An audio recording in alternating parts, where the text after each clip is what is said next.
Good morning, everyone. We are off to a new academic year and great professional development programs. For today's presentation, it's my pleasure to introduce Dr. Winston Choi, who is well known and a very welcome presenter here at CAMTA and has presented for us already several times. Canadian pianist Winston Choi is an associate professor of piano and the head of the piano program at Roosevelt University's Chicago College of Performing Arts. His professional career was launched when he was named laureate of the 2003 Honens Piano Competition and winner of France's Concours International de Piano 20e siècle de Orléans in 2002. Winston Choi maintains an active international performing schedule. In demand as a concert soloist, he has appeared with numerous orchestras and has played in nearly every known concert hall here in the US, in Canada, in France, and Spain. An accomplished chamber musician, he tours regularly with the Civitas Ensemble, which includes members of the Chicago Symphony Orchestra, and as a part of Duo Diorama, in which he plays with his wife, violinist Lim Hwan Shu. As Duo Diorama, they are the artistic directors of the Unity Chamber music series held at the Unity Temple in Oak Park. He is a very sought-after teacher as well. Prior to his position at Roosevelt University, he was on the faculties of Bowling Green State University and the Oberlin Conservatory. He has been a guest professor at Indiana University, and he also currently teaches at the Academy of the Music Institute of Chicago, as well as the New Music School in Chicago. Today he will talk about approaching enhanced multisensory experiences at the piano. Please welcome with me Dr. Winston Choi. Thank you so much. It's such a pleasure to be here, and I always love engaging and presenting and speaking with fellow CAMTA members. So the very premise of my talk today is based upon my own experiences with practicing, engaging my students. With this topic of, it's two-pronged, okay, to possibly enhance our senses, to refresh our experiences so that everything becomes more vibrant to us at the piano or whatever instrument it is that we play, and to also maybe use other kinds of senses as forms of inspiration, to actively tap into tactile sensations, to connect that with our auditory experience. Of course, one could find ways of linking up our senses with smell and taste, and many musicians have done that. That's maybe a topic for another day. I'm really more interested in synesthesia, so really connecting sounds with sight, colors, patterns, the movement of color, and but also to connect even more so sounds, specifically intervals, with distinct kind of physical sensations. So the feeling of a half step versus the feeling of an octave. How to measure those distances in a very kind of natural and organic way, the way most other musicians have to put more effort, or becomes more visceral to them, the way they experience intervals. So the idea of synesthesia and tetrachromacy, okay, so that's another term that I'll talk about in a moment. But maybe it's worthwhile defining this and speaking about it briefly. So the idea of synesthesia is when there is a certain kind of interlocking or meshing, melding together of two or more senses. So there are famous cases throughout musical history of composers such as Messiaen and Scriabin, who would have very consistent colors that they would see based upon sounds that they would hear. So certain harmonies would represent orange, another harmony would represent green. Is this closely linked to perfect pitch? Yes, because they're hearing very specific kinds of frequencies. There are other documented cases of composers or musicians hearing these kinds of, or I should say, seeing these kinds of colors based upon intervals. So it's not tied to perfect pitch, A 440. It could be any combination, but it's major and minor and the distance between notes. That's what they viscerally see. And we also hear about what's maybe less commonly thought of and less emphasized is the connection of specific kinds of sonorities to touch. So some people feel certain things within their body when they hear certain kinds of sounds. And so this is all, in some ways, a fascination, but at the same time, you can imagine how this might complicate one's life if you're constantly seeing the swirl of colors, and things can be quite distracting, I would imagine. And it's very, of course, a subjective experience. I'm sure that Messier and Scriabin didn't see the same colors when they heard the same kinds of chords. And so this very subjective experience, you hear about it also among people that would say is like, sometimes you see a certain number and it triggers a certain smell. Or they start tasting certain kinds of foods based upon music that they hear. So it's really kind of endless. And again, what I'm interested in is really just using very poetic kind of imagery that a composer, let's say, might be interested in, and how they're depicting that within music.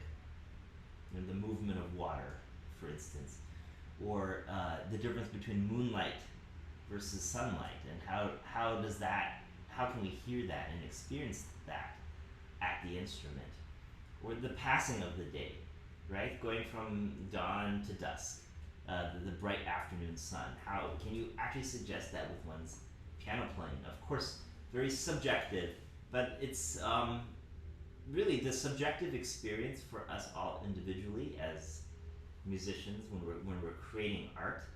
I think that does transmit to an audience. We can hear lightening and darkening of sounds. It's all in relation to what we've played before. So color, in a sense, if you just get a C major chord, if you just play a C major chord, it's neutral, blank. It doesn't mean a whole lot. It could carry with it certain kind of historical significance based upon our own experiences as pianists growing up, because we start off playing with C major. It's the key of Hanon exercises and Czerny, and it's, you just lift your hands and it's all white keys. So there's a certain way that it resonates with us, but it also represents a certain kind of purity. If you look at, for example, Beethoven's Sonata Opus 111, what does C major represent there? It's simplistic, yet it's also pure. It's somewhat a transcendent key. So it all depends upon context, right? What you're comparing these keys to. So we'll talk about that in a little bit. So the other term that I tossed out there, tetrachromacy. I find this really interesting. It's when birds and certain insects have they have 4 to 6 cones, so they see many more colors than what the human eye is able to perceive of, the human brain, I should say. So I come from a position that is, I guess, somewhat unique within the human experience, is that I'm partially colorblind. So I know that I'm among a minority of people. I didn't realize this until my mid-20s. For me, I feel like I see in full color. I can't imagine what it would be like for other people to see more than what I see. But I'm at about 65% or so of someone who has average vision. And to me, to imagine what other people see that I don't see, that mental exercise is fascinating. That's what everybody who has let's say the full range of colors at their disposal, what it would mean for them to imagine more colors than what they can see. So what if we translate that and we take that to subtlety of listening? So not only can we see more color, but we can hear more subtlety. We can hear something to an average listener which would sound bland to us hits us differently. And I think we're all trained in many ways as musicians, as teachers, as performers. We're honing our ears day in and night after night, and so obviously we have more kind of evolved listening than the average human being, because we're exercising those listening skills. And so part of what I want to talk about is when we take a piece of music, which we've played over and over and over, we've taught over and over, we become desensitized to the mysteries of it. There's a certain mystery to hearing something for the first time and not really understanding why it's so special, why it's so beautiful. And then to actually dissect it and play it and work on it, in a sense we understand it better, but it removes that so-called mystery. It's just like any kind of human emotion. You look at the most incredible view of something, and if you see it over and over and over, we become desensitized to that.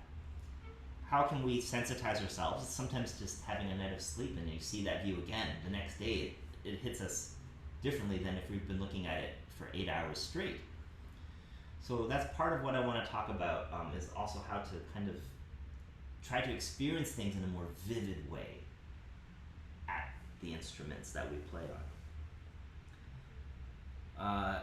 So the idea of having multiple cones and tetrachromacy, there are a few documented instances of people that see hundreds of times more than the average human being.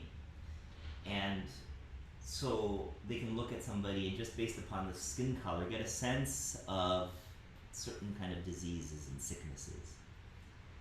Looking at a bland wall and really seeing the passage of time of when new coats of paint were applied and that sort of thing. So things might stick out to them much more than us. Traditional Chinese medicine, a lot of those doctors are really just looking at eyes and tongues and looking at color. And from just staring at the same kind of thing that we're looking at all the time, they're perceiving of many more layers of well-being and health, and really getting to the essence of somebody by looking at color. That's really all that they truly are looking at. I'll give one more example. I was in an artist's studio visiting this artist in Hawaii, and one of his specialties, his name is Tony Walholm. One of his specialties is these canvases where he's just applying one color of paint over and over and over and over.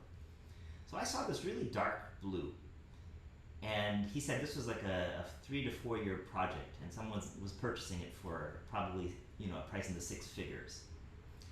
And it's just one color, and he was painting it over and over and over and over. And he would say, if you stared at it long enough, what this represented was like, if you're looking at the sun and it's blinding, this is the inverse of that. It's like, it's circular, but it's blue, and it pulls you in. And within that, after a while, all you see is just bright, right? When you look at the sun. Just like you look at this painting, all you see is blue. But you stare at it long enough and you start to see a lot of different kinds of emotional complexities. And at the time, a lot of it just kind of escaped me, but the longer I stared, and I was perhaps very influenced by his words, but I started to see much more and started to kind of feel a certain pull, certain parts of the painting, even though it really truly was that one color. And this is the world that he lived in. He didn't feel like with that he needed more color. This one color was what was pulling him in. And he wanted to paint over that circle again and again and again to find the edges of it, get something richer within the middle of it. So it's you can imagine if that's the world you live in, how much more you would see in one color than everybody else. Now, the auditory equivalent to tetrachromacy, enhanced hearing, is probably not something what we'd ever wish upon any human being, because it would not just be about necessarily more subtlety, but this increased volume. Everything sounds too loud. Like you hear in so much detail, but that would create so much pain within our lives because everything would be too much for us. This sensitivity to sound. So we're not looking for increased volume, but can we hear more subtlety of everything that we're listening for? Can we hear white noise and really kind of hear through that? Can we listen to music that we've heard over and over and over? How to hear more subtlety within that music, to really hear more of a composer's intention, to more vividly experience harmony and intervals.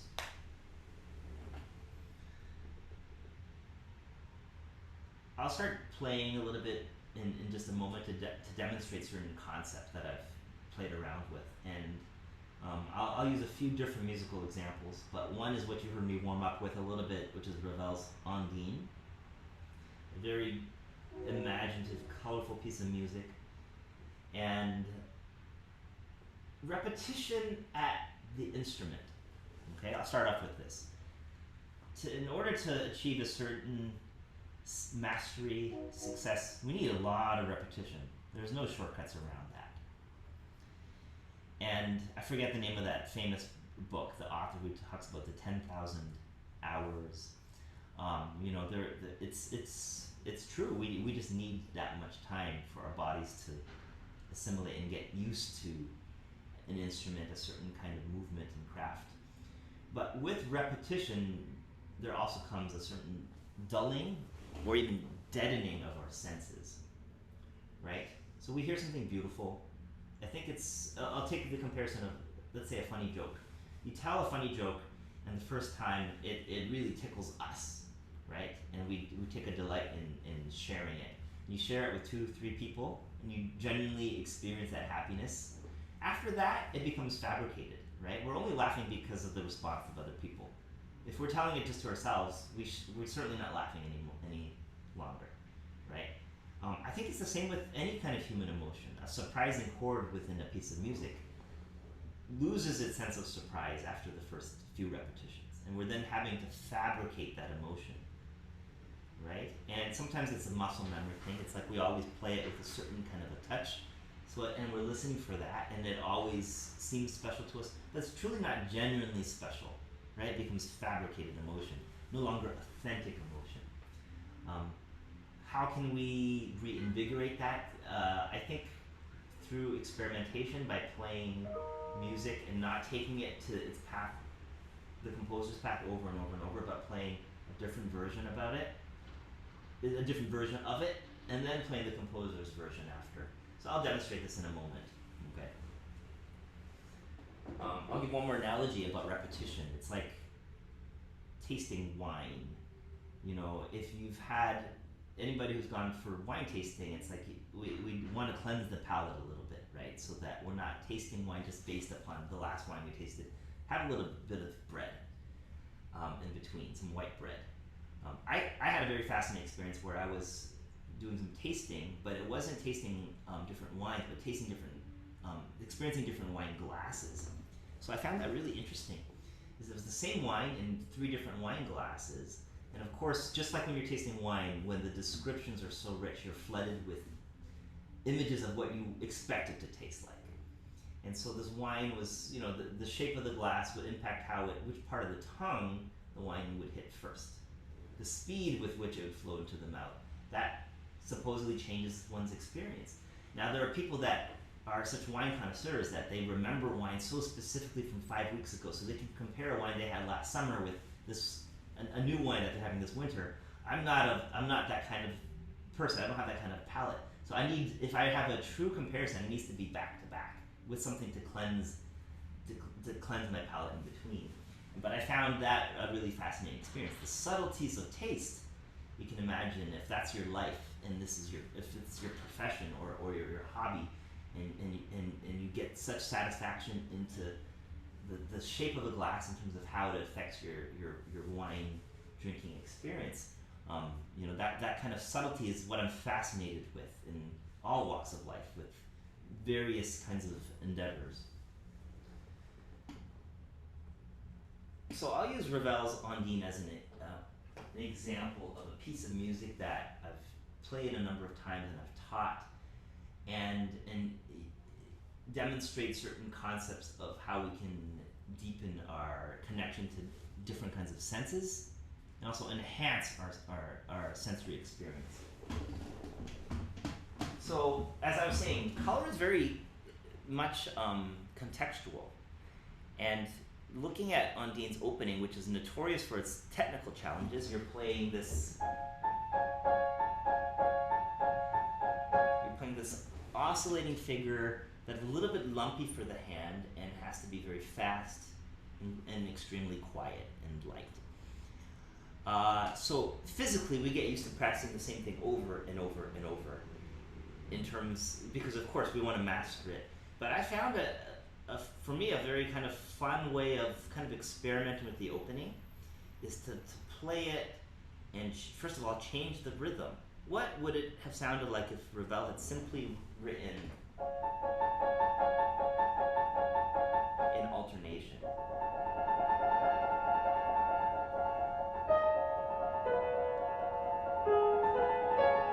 Or a slower rhythm, triplet for instance, or sextuplets I should say.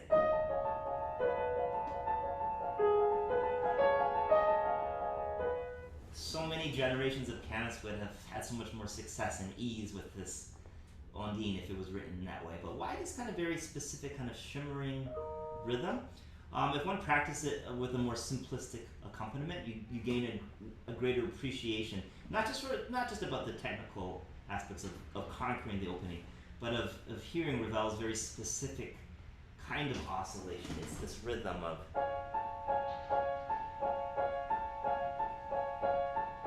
so it's 3 plus 3 plus 2, kind of similar to certain salsa rhythms, but at a fast, quick, light touch. We certainly don't hear the rhythm in that kind of manner, but it sounds like it shimmers because there's a little hiccup in it. So that hiccup creates a bit of a flicker, within the light. So I would sometimes practice just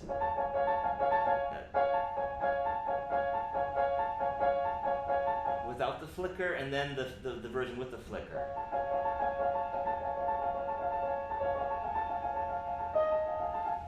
What other ways can we take music that we know so well? Those that spend time on this, they spend countless hours just drilling that same thing over and over and over. I found that for me to discover my own best, most reliable way of handling that opening was to try it in different registers and different keys, because then it gives you again a different kind of context. What if Ravel had written this?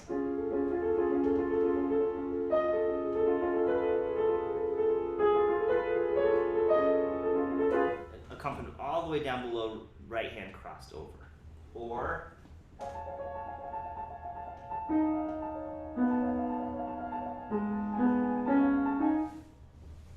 I even tried to experience it a little bit this way. Right hand playing the melody and the left hand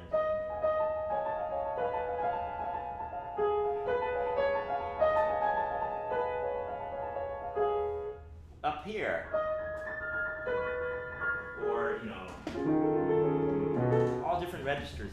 When trying it in different kinds of registers, what I started to experience is, what does it feel like here?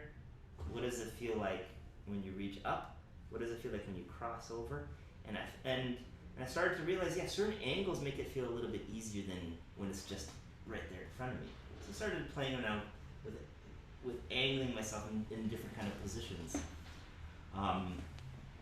Now, one can also play it in different keys, which is very difficult to do, but I think a certain kind of mental exercise and a pianistic exercise that I love to do.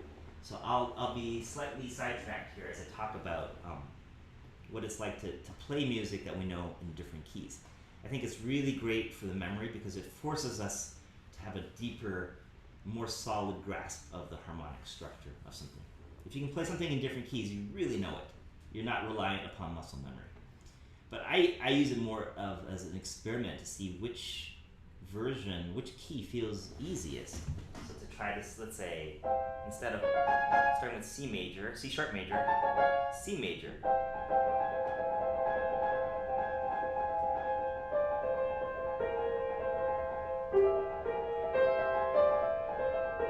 So one of the main differences is even the feeling of the melody.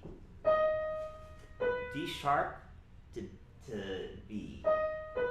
This B feels almost kind of neutral to me. It's not such a special note.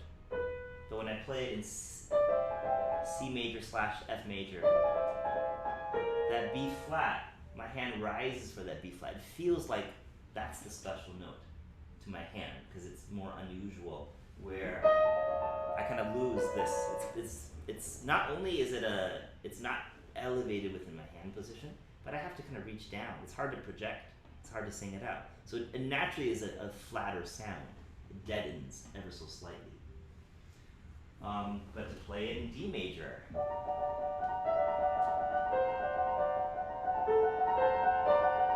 In this case, the melody is all white keys, and this particular chord, D major, the third is more pronounced within my hand position, so is the B flat. It's almost the opposite shape of C sharp major, where the third is down here, and the half step is here. So to my ears, when I play this, it sounds brighter, and I guess that's subjective. It's also a half step higher, but it's also where those intervals are within my hand and how they have a natural, more pop. That B flat's a little loud. So I started to hear C sharp major, this opening thing. I'd like to replicate a little bit more of perhaps a little bit of what D major feels like to my hand in terms of the balance within the chord. So you can take this principle with all sorts of music. I enjoyed practicing Beethoven's Fourth Concerto, the opening, in different keys. G major,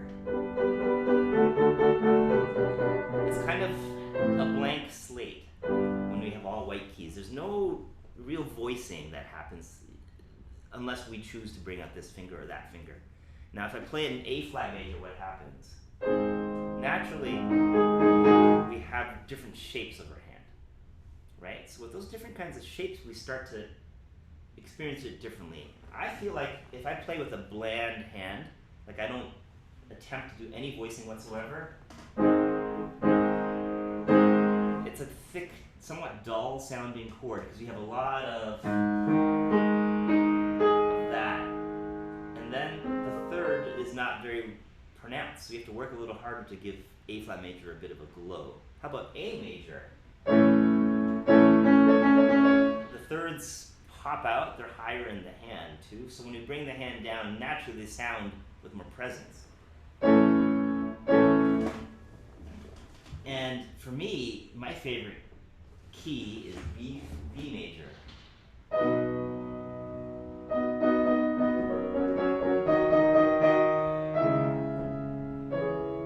Something about it, just everything glows underneath my hand because then my hands take on a different shape.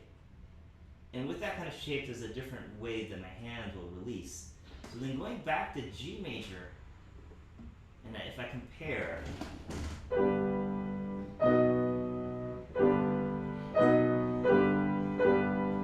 G major takes on certain properties and principles that come naturally within B major. It's the way that my hand shapes itself that starts to translate over, and you start to hear G major in a fresh light. So again, if you play something in a different key, you come back to the original key, it has a new beauty. Or you might hear a certain frustration within that key. It's really hard to bring that out. So you go to the new key and everything feels alive. It feels like you're not only hearing it in a different key, but you're feeling it in a different key, which refreshes our sensibilities, the sense of mystery. Our desire to search for color becomes different because we're just not doing the same thing over and over. We're giving a new context to that same music. Now, I'll go back to the opening of, so one of the things that I found was really interesting is that when I started playing the Fourth Concerto in B major, and I realized there's similar kind of chord progression to the Emperor Concerto.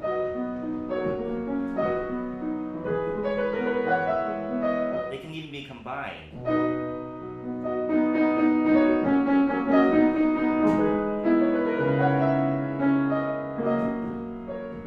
You can stack those two melodies, these two very beautiful melodies on top of one another, and it all works out. Probably just a pure coincidence. We're looking at pretty simplistic harmonies, but a fascinating game to play is like, because we often think, what other music uses these harmonies but in this key? And you can compare this progression, Chopin with that, and Beethoven. But if you just kind of get rid of the idea of it needing to be in that key, how many other pieces use the same kinds of progressions? It's endless. And by doing that, sometimes what we can do is unlock within us the feeling we have for a certain music, which comes very naturally, and translate that over into music that is more uncomfortable or new to us.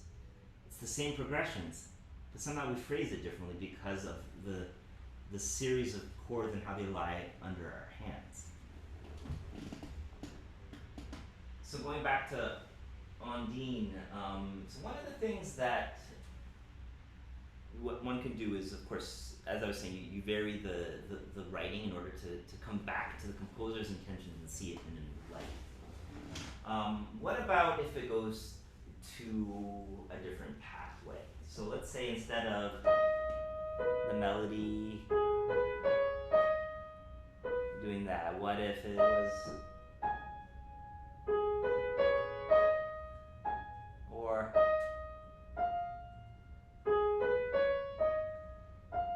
they're all different, and they suggest different kinds of emotions. Each interval feels quite different in this kind of context. An interval in and of itself maybe doesn't have as much meaning to it, but that interval in relation to a melody, a series of different kinds of intervals, is quite fascinating. So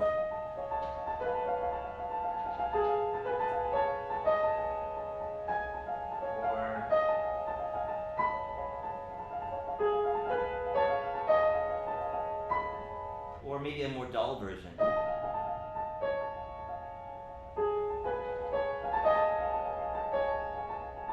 Versus, so that rising, that descending third, how to refresh that feeling of what that simple third means. You play seconds, you play rising third, you play fourths, you play all sorts of intervals, and you find your way back to Ravel's melody, and it carries within it a feeling that this is just right. It couldn't be anything else.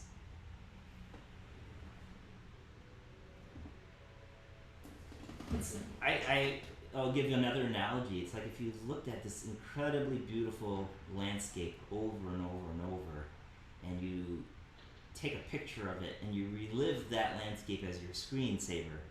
After a while, you'll always think, oh, that was so beautiful when I was there. But what happens, like, if you get a chance to revisit that exact same scene again? It becomes much more vivid, and it refreshes to us many things. And it's not only about the colors popping out more, but it's the scope. It's our entire field of vision. But let's say we're looking at that scene behind glass. What's our initial impulse? Is like, let's open that window or go outside if there's a balcony, because we want to experience the sense of time and space. Right? It's different than just simply two-dimensional. Right? We want to get a sense of, like, the mountains are a little closer, and then there's the ocean, or the water's here, and the mountains in the background, and foreground, background. Everything of that sort becomes more vivid to us, and I think that's the same thing that we can experience within music too. So.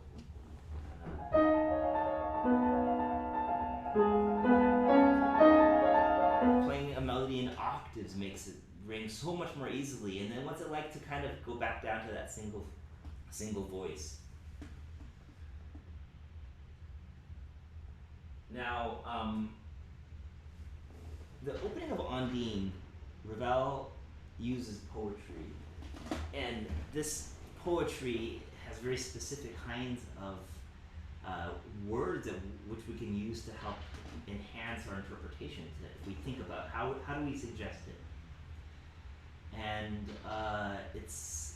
I'll read a few words of the translated poem.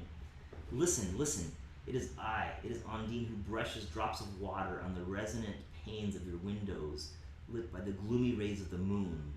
And here in gown of watered silk, the mistress of the chateau gazes from her balcony on the beautiful starry night and the beautiful sleeping lake. So that's very poetic. There's a lot that we can draw upon. The feeling that there's a water, but the water is distant. It's you're not submerged in the water. It's not a watery tale where one is swimming, right? There's also the elevation, looking down from the balcony. And then also the moonlight, which to me is a certain quality that I want to try to capture in my playing of this, is how to make it sound more like moonlight. And you think about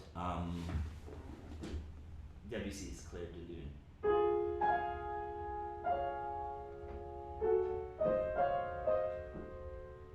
When I started playing that in different keys, D major has a different quality to it. And again, this is very subjective to me, and maybe also related to my sense of touch and the feedback I get from it. But when I play it in D major, it sounds more like sunlight because those thirds, the F sharp, is higher in my hand and it pops out. So the natural voicing is brighter thirds, a little bit more open. This, the voicing naturally, because it's the F, the third within the chord is a little duller. The finger plays it with a slower attack because it's lower, right? You're not going to lift and drop that third finger. If you use a 5-3 fingering, you're not going to lift and drop that third finger faster than the fifth finger. Almost physically impossible to do so. So no matter what you try, there's a slower attack going down on the F and a slightly faster attack on the A flat, which creates a certain more veiled quality, yet there's the shining light of the moon. So that relationship I found quite interesting. It's like the relationships of black and white keys in thirds and how it affects our perception of light and darkness. And then on D, why does this sound brighter? Versus, there's a veiled kind of quality behind that. And perhaps that's maybe another reason why when we play certain pieces in D flat major, it has its own color versus D major. If I play, naturally those F sharps pop. They're just a little bit brighter within the hands, within the balance within the hands. It affects the movement of our hands. When we play in D flat major, we rarely lift up, where naturally our hands lift a little differently. So the movement of the hands changes depending on the keys we play because of the succession of white and black keys.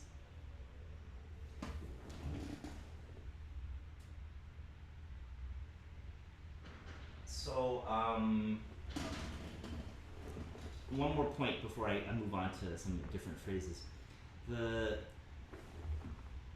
Everything that I've been talking about has been to do with, when we're talking about different keys, we're talking about different heights, black versus white, and how they pop out, right? But I think it goes even beyond that.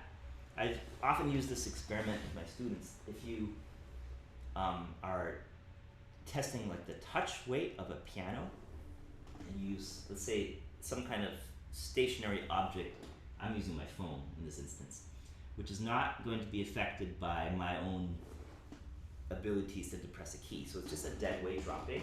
I don't know how much you can hear this, but you should get a very consistent sound on all the white keys. And the higher you go, it might not necessarily sound louder, but the keys are going to go down faster because there's less resistance. And the lower you go in the piano, on this piano it doesn't even sound because there's more resistance. So you can kind of really feel with some kind of inanimate object, you can really measure that. And of course piano technicians do this all the time. They'll put weights in order to make sure everything is has equal kind of resistance, right? So that notes are not popping out based upon voicing or based upon the action. And what I find interesting is this sound. If I move my phone back a couple of inches, it doesn't sound because there's more resistance the further you go to the back of the keys. Because every key, of course, goes beyond what you see. The entire key is this long. This is what the visible part of the piano key. So you're playing on this, let's say this long contraption, where the fulcrum is further back. And of course, it's easier to depress a key here. Let me show it with this hand. Imagine this is the fulcrum. And so it's much easier to get the notes to speak here versus there, where there's more resistance. And how much of that plays into the feeling of color when we play an arpeggio? So if I give the example of a D flat major, my second finger plays on that F way to the back of the keys, unless I'm overcurling my fingers. So that F has its own distinct color that is more muted because I'm working with much more resistance, and I'm working with a flatter finger than D major, which I will probably play from above the key more easily, and there's much less resistance here than there, right? The edge of, so I actually had one of our piano technicians do some measurements for us, and this is the concert grand in Roosevelt University, not my particular office. This is about 52 grams to depress a key on the very edge, and about 88 grams at the back of the keys. So that's quite a big difference. On the black keys is about 60 something grams. So when our hands are stretched out, not to mention the individual strength and weight of each particular finger, its own ability to lift and drop from a certain height, its natural weight, the accompanying parts of the hand that weigh into that too, and this so-called kind of X factor, like where our fingers depress keys, how greatly affects dynamic control. Again, I don't know how sensitive this microphone is, but this is the example again.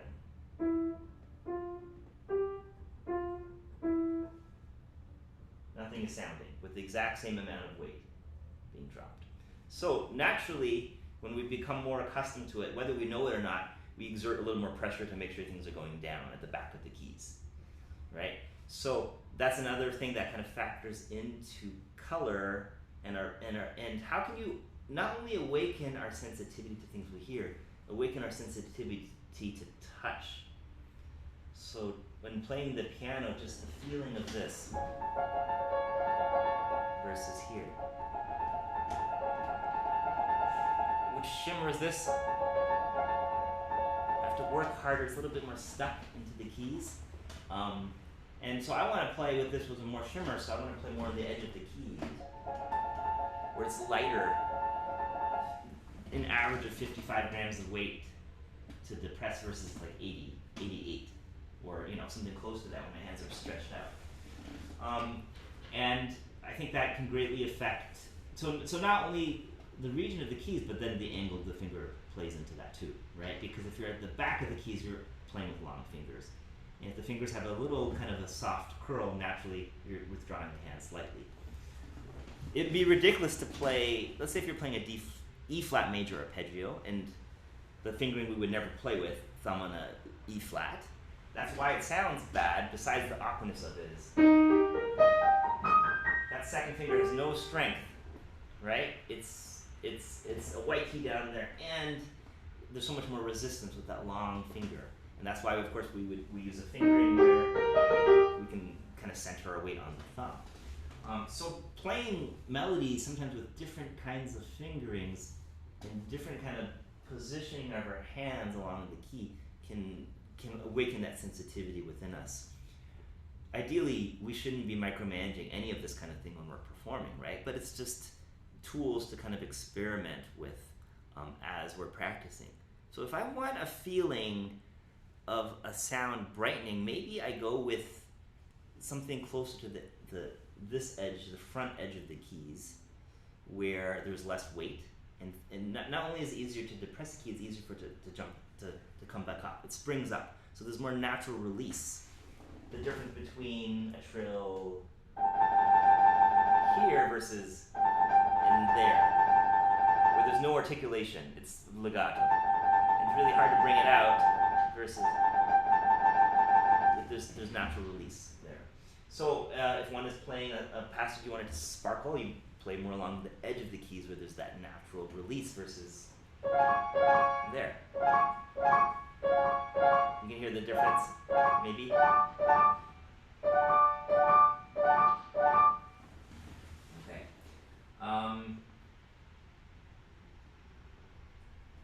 go back to Ondine for a little bit. So half steps, intervals, it would be very different, obviously if Ravel had written a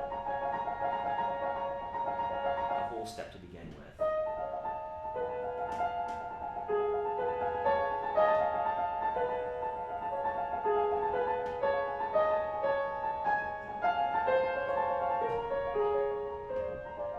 So that's a really special progression, not in terms of the melody, maybe somewhat, because we've been mostly going to B natural. And then there's a B sharp. So again, these two white keys mean they're kind of the same. Same in terms of touch, same in terms of feel. But if I play B flat, B natural feels so different than the B flat I was playing. I could take it up a half step. So the C natural becomes a C sharp. So naturally the angle of my finger changes. And then if I've experienced it that way,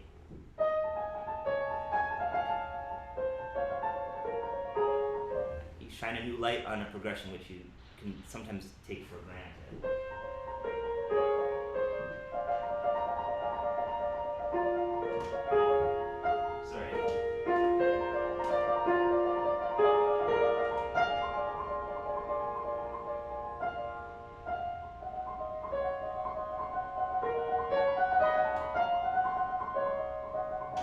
So any one of these keys, one can try to recontextualize them to give them new light in that way, because we hear it fresh, it feels different. You don't have to break it down the way I do. This is really for the purposes of the presentation. Just trying it in different keys just awakens our ears, our sensitivity. We don't have to really even dissect it. Just play it in different keys. You go back to the original, there'll be some slightly mysterious quality about that key that one could break down or choose not to break down. It just feels a little different, and you maybe play it with an ear, a different kind of ear. So the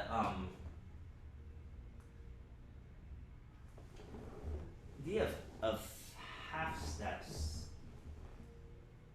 there's a half step with an accord.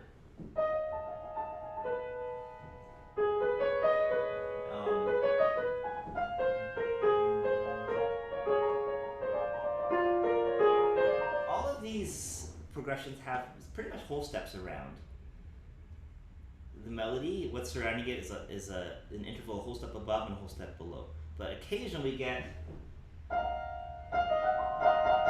chord where there is that half step. And that's something, again, we can be kind of desensitized to the vibration of half steps as they buzz. I had an experience this summer where I could physically feel a half step, and I'll explain this in a moment. But it was in the context of a concert where there's a vibraphone, and these two keys were, it was a kind of a repetitive kinds of sonorities over and over and over, and we could hear fourths and thirds. So this one piece started going into half steps, and because these vibraphones, the frequency and the vibrations were in such a way that there was almost identical attack, identical resonance, identical timbre, the way that the half step started buzzing, it caused me to kind of recoil in somewhat pain. It caused a bit of almost a headache. And I looked over at some of my peers next to me, and they felt the same way. We couldn't listen to it. It wasn't loud, but a half step bothered us kind of tremendously. And talking to other people around the room, others didn't notice whatsoever. I thought, that's strange. How come a few of us, a half step became actually very dissonant and quite painful? And sometimes a half step is meant to be painful. It's meant to be a disturbance that needs to be resolved.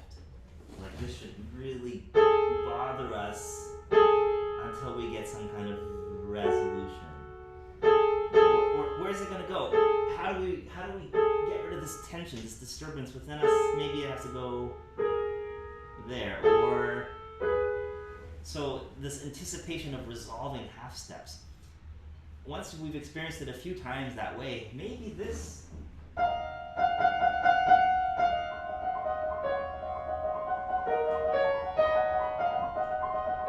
carries a different meaning to this. No half steps. The melody is so free.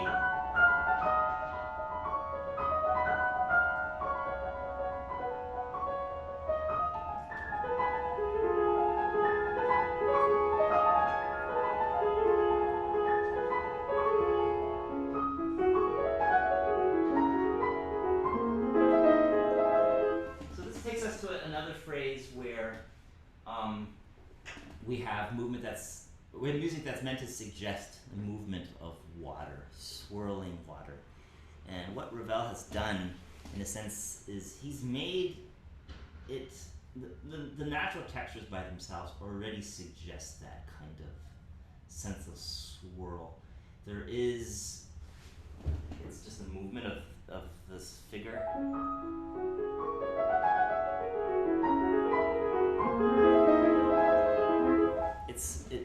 If one plays it in straight time, we have 8 notes to a beat, 12 notes to a beat, 7. So there's written in kind of rubato, which suggests something that is a little bit more flexible and unpredictable, like water that's swirling around.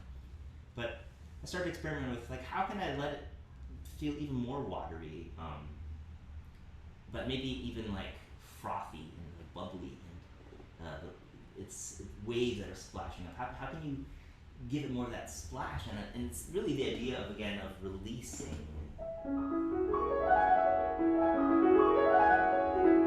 I'm exaggerating, but the ideas of the fingers releasing versus the more muted. Maybe the water has a variety within it. Calmer waters, where I'm almost overholding the pitches, playing more towards the so-called back of the keys.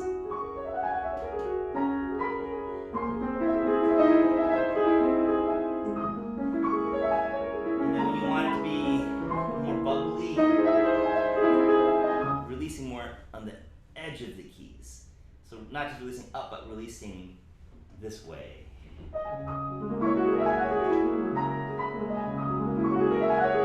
So that's something I try to experiment with. If you have an arpeggio that's rising up, and you want it to feel like it, not only does it have a crescendo and a diminuendo, but there's a feeling of more light within that arpeggio. No real change of color.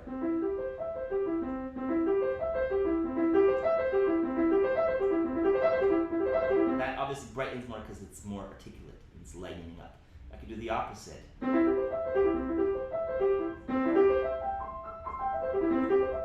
So that up high it's a little more veiled, it's more muted, and it's brighter down below. So color can be a certain preoccupation one has when one is learning music that points the way towards, of course, a deeper and richer emotional palette to draw from, but also certain technical discoveries, because I found that my greatest improvement when I was working on Undine was when I tried it in different keys, because then I started to realize this can feel much easier. I've gained a new kind of awareness of what it could feel like because of that angle of the arm and the hand. And so that's something I encourage, and it's certainly much harder to do in Ravel, easier in a sonatina, but sometimes, like, if an F major scale struggles, right? If somebody struggles to play F major, maybe have them play whatever their favorite key is and compare those two keys. And it awakens the ears, it awakens one's sensibility to the physical sensations. And maybe we, instead of having the scales feel so different, there's a little bit more common ground, right?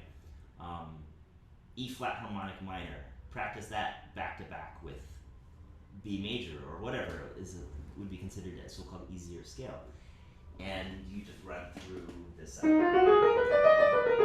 or B flat harmonic with